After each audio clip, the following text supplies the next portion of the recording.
Non dimenticare, non è tutto finito.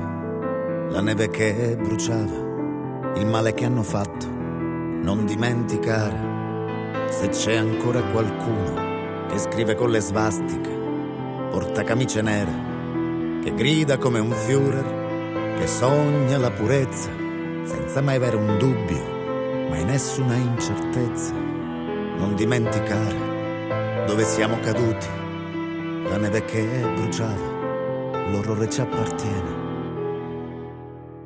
Poi zingari ed ebrei, risiera di San Saba, Mauthausen ed NBC si ritrovano lì, poi pazzi handicappati, Treblinka, Birtefeld, increduli spaesati, Majdanek e Belzec, diversi e comunisti, a Buchenwald, Dachau, testimoni di Geova, ad Auschwitz, Birkenau.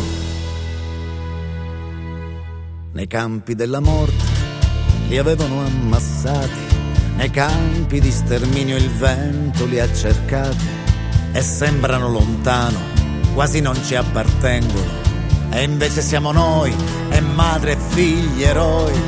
I 10 di Calò, e un sabato mattina aveva avuto fretta per una sigaretta, e quando ritornò nessuno più trovò la Roma rastrellata, nessuno più tornò.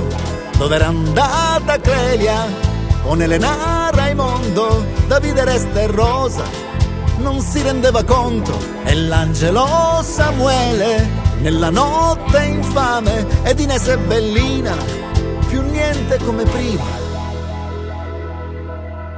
Non dimenticare, la storia si ripete, e quello che è accaduto domani può accadere, e l'odio vuole odio, l'amore cerca amore. Non dimenticare, sembran semplici parole, ma dure come pietre, e non verrai sconfitto dall'odio e l'ignoranza, e non verrai distrutto.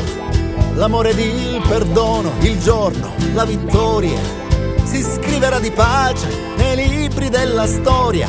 Ad Auschwitz e Buchenwald è verde la collina, ed arabi ed ebrei vivranno in Palestina. Il vento del perdono soffocherà l'orrore, si scriverà di pace se cercherai la forza